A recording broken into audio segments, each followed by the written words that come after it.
Yo, what's up dude? Ketemu lagi dan kita di sini masih di Indo James Crypto Channel. Hari ini di tanggal 31 di bulan 7 2024 guys. Dan seperti biasa ya, kita langsung melihat bagaimana update dari global crypto market cap. Seperti yang terlihat dari data coin market cap di sini menunjukkan adanya penurunan ya di 1,25% dan begitu juga untuk Fear and Greed Index ada penurunan juga sekarang di posisi 60 masih di area netral. Dan hal ini mengindikasikan bahwa untuk transaksi yang terjadi pada Bitcoin tampaknya ada penurunan ya, dan itu terlihat dari pergerakan harga Bitcoin hari ini. Dan tentu saja semua ini adalah efek kontribusi dari Bitcoin dan juga teman-teman nongkrongnya di sini ya. Kalau kita lihat dalam waktu 24 jam ini untuk Bitcoin mengalami penurunan tipis guys di 0,5% aja, masih mempertahankan harganya di $66.104. Kemudian disusul oleh Ethereum juga turun ya, meskipun dibilang sideways di 0,5%. Kemudian BNB justru hijau ya di 2,2%. Begitu juga untuk Solana dan XRP masing-masing di 1,5% dan juga 4,7% guys. Dan untuk lebih lengkapnya untuk pergerakan dari altcoin nanti kalian bisa cek sendiri ya di coin market cap ya. Kalau kita lihat di sini memang tampaknya lebih didominasi merah ya, karena mengikuti pergerakan harga dari Bitcoin guys. Kemudian selanjutnya kalau kita lihat untuk pergerakan harga Bitcoin untuk time frame weekly ada koreksi ya, dan masih dipertahankan di MA20 time frame weekly, dan kita harapkan ya semoga untuk area di sekitar MA20 weekly ini menjadi tembok yang kuat ya untuk bisa ditembus agar supaya untuk kenaikan Bitcoin ini bisa berlanjut ya, dan bisa mencoba retest di TH-nya kemarin. Meskipun sempat ya retest di $70.000 seperti yang sudah kita informasikan kemarin, dan setelah itu ada koreksi ya.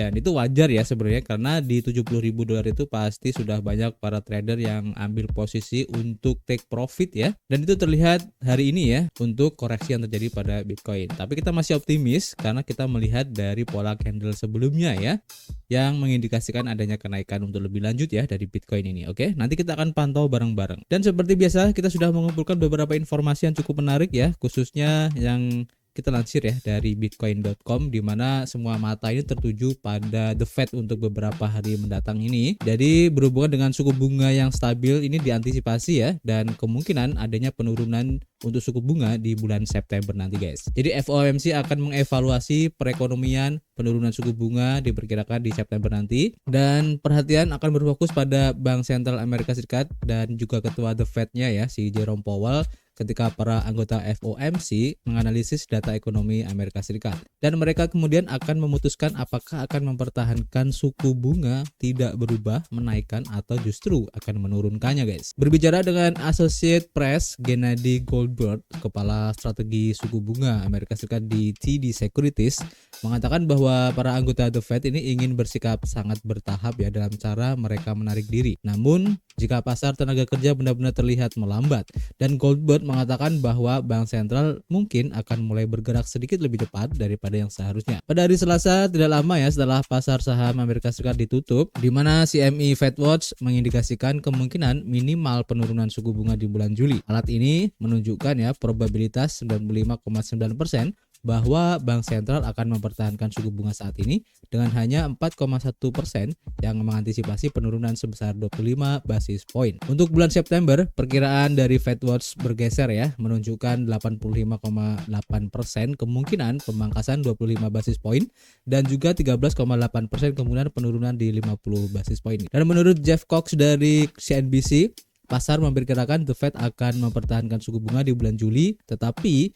ia mencatat bahwa ada ekspektasi ya bahwa Komite Pasar Terbuka Federal akan memberikan sinyal bahwa selama tidak ada cegukan data yang signifikan ya, langkah di bulan September sangat mungkin terjadi guys. Dan para pengamat pasar termasuk investor ekuitas, pendukung logam mulia, dan penggemar mata uang kripto akan mengikuti dengan seksama keputusan The Fed ini ya, dan komentar Jerome Powell setelah pertemuan kepada pers kemarin. Dan pada hari Selasa, Dow Jones Industrial Average dan juga Russell 2000 mengakhiri hari ini dengan kenaikan ya, sementara untuk Nasdaq dan juga S&P 500 mengalami penurunan guys, seperti yang terlihat ya dari data di sini. Dan pasar mata uang kripto secara keseluruhan mengalami penurunan sebesar 1,78% terhadap dolar ya pada hari Selasa, sementara emas dan perak melawan tren guys, dan masing-masing mengalami kenaikan lebih dari 1% sepanjang hari guys. Jadi kita tunggu aja ya nanti untuk keputusan FOMC seperti apa, karena tentu saja ya apapun yang akan diambil keputusan oleh The Fed ini akan sangat berpengaruh ya terhadap ekonomi, khususnya untuk aset-aset beresiko seperti halnya Bitcoin ataupun kripto guys. Oke. Kemudian selanjutnya kalau kita lansir dari harian EMB Crypto diinformasikan bahwa BlackRock mengesampingkan guys untuk Solana ETF dan berfokus pada ETF Bitcoin dan juga Ethereum guys. Nah, di sini ETF spot Bitcoin dan Ethereum telah menarik minat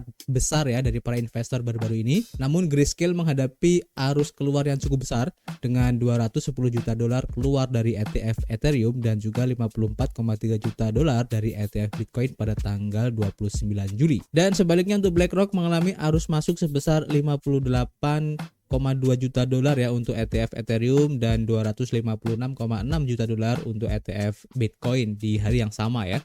Dan terlepas dari kinerja BlackRock yang mengesankan ini, tren keseluruhan menunjukkan ya bahwa sementara untuk ETF Bitcoin mengalami arus masuk bersih sebesar 124,1 juta dolar dan untuk ETF Ethereum mengalami arus keluar bersih sebesar 98,3 juta dolar guys. Namun terlepas dari aliran negatif ETF Ethereum, CIO BlackRock ETF dan indeks investment Samara Cohen dalam sebuah wawancara dengan Bloomberg mengatakan ya, ini adalah cerita masa-masa awal tentang akses ini katanya. Dan dia lebih lanjut menjelaskan ya bahwa ketika menilai kesehatan dan aktivitas Ethereum khususnya untuk ETF-nya ya, sangat penting untuk mempertimbangkan volume perdagangan dan juga aliran dananya.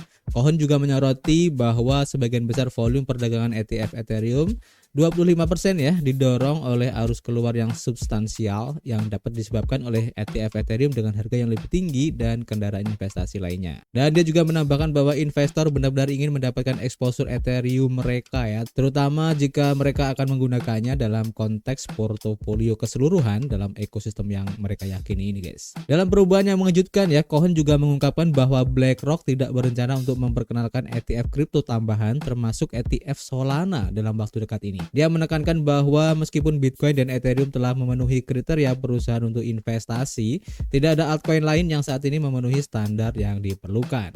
Keputusan ini menggarisbawahi ya pendekatan BlackRock yang berhati-hati dalam memperluas penawaran ETF kripto dengan hanya berfokus pada dua mata uang kripto yang paling mapan. Dan hal ini juga sejalan dengan kepala aset digital BlackRock yaitu Robert Mitnick yang dalam konferensi Bitcoin baru-baru ini menegaskan bahwa perusahaan tidak melihat adanya prospek langsung untuk ETF kripto baru. Dan sebagai kesimpulan, CIO BlackRock Samara Cohen mengantisipasi bahwa ETF kripto akan menjadi bagian dari model portofolio pada akhir 2024 guys. Jadi kita tunggu aja apakah nanti untuk ETF Solana ini tidak menjadi sesuatu yang menarik perhatian para investor ya, khususnya untuk ETF Solana, sehingga BlackRock ini tidak tertarik atau mungkin tidak terlalu berfokus ya untuk ETF Solana ini ke depannya. Tapi ini masih belum pasti ya, dalam hal bisa saja suatu hari nanti akan berubah pandangan mereka ya kalau melihat potensi dari Solana ini bisa melampaui apa yang bisa dilakukan oleh Ethereum saat ini guys. Jadi kita tunggu aja nanti seperti apa, dan nanti kita akan update lagi guys. Oke, dan selanjutnya ya kita lansir dari harian The Deviant diinformasikan bahwa Coinbase akan menghilangkan biaya untuk transfer ke jaringan Base guys. Nah ini menarik ya, dan meningkatkan aplikasi wallet seluler dan juga web. Coinbase telah membuat langkah signifikan dalam ruang kripto dengan mengubah strateginya menjadi lebih kripto natif. Dan sebagaimana dibuktikan dengan tingkat pertumbuhan volume transaksi yang mengesankan pada jaringan layer 2-nya yaitu Base. Dan aplikasi wallet Coinbase yang telah diperbarui ini ya tersedia di ponsel dan juga web, dan sekarang memiliki fitur integrasi tanpa batas dengan perpetual on-chain dan menampilkan proyek-proyek seperti Doodles. Dan selain itu ya, Coinbase telah mengumumkan bahwa mentransfer aset dari Coinbase ke Base sekarang itu gratis guys, dan menghilangkan biaya serta membuat transaksi on-chain lebih cepat dan lebih murah. Dan integrasi ini juga mendukung Apple Pay untuk percetakan tanpa batas guys. Nah ini menarik ya, dan menurut saya apa yang dilakukan oleh Coinbase ini cukup keren, dan ini bisa ditiru ya oleh exchange lain ya, seperti halnya Binance dengan jaringan layer 2-nya ya seperti Binance Smart Chain dan juga OP BNB, atau exchange yang lain yang mempunyai jaringan layer 2-nya sendiri. ya.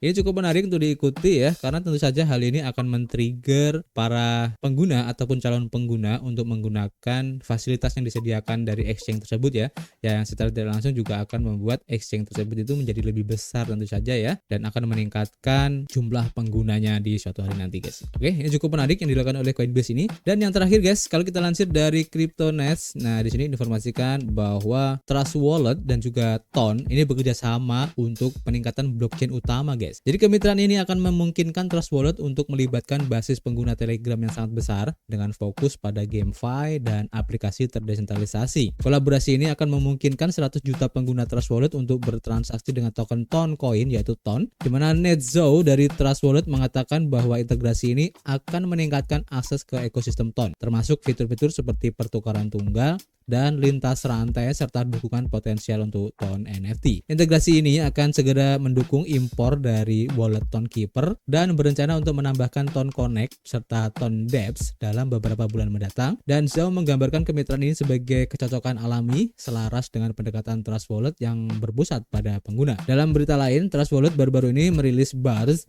yang merupakan sebuah wallet pintar sumber terbuka yang kompatibel dengan ERC4337 yang bertujuan untuk mengatasi keterbatasan wallet pada umumnya. Dan Luis Ocegueda, kepala teknik Trust Wallet, mencatat pentingnya pengembangan sumber terbuka untuk inovasi ini guys. Jadi semakin menarik ya inovasi-inovasi yang dilakukan beberapa entitas khususnya yang berhubungan dengan kripto ini guys. Dan kita akan lihat nanti apakah para rival-rival yang lain juga akan melakukan hal-hal menarik lainnya. Nanti kita akan update di sini guys. Jadi kalian stay tune di sini, dan ini membuat semakin menarik ke depannya ya di dalam dunia kripto ini yang semakin mudah, semakin murah, dan tentu saja semakin cepat guys. Oke. Untuk sementara itu dulu guys yang bisa kita sampaikan. Nanti kita akan sambung lagi ya. Dan seperti biasa untuk rekomendasi project baru nanti kita akan share di akun Telegram. Kalian mampir aja di situ ya. Dan seperti biasa guys, kita masih menunggu kritik dan saran kalian di kolom komentar. Nanti kita bisa ngobrol banyak di dalamnya. Dan tentu saja kita akan ketemu lagi di informasi berikutnya. Peace.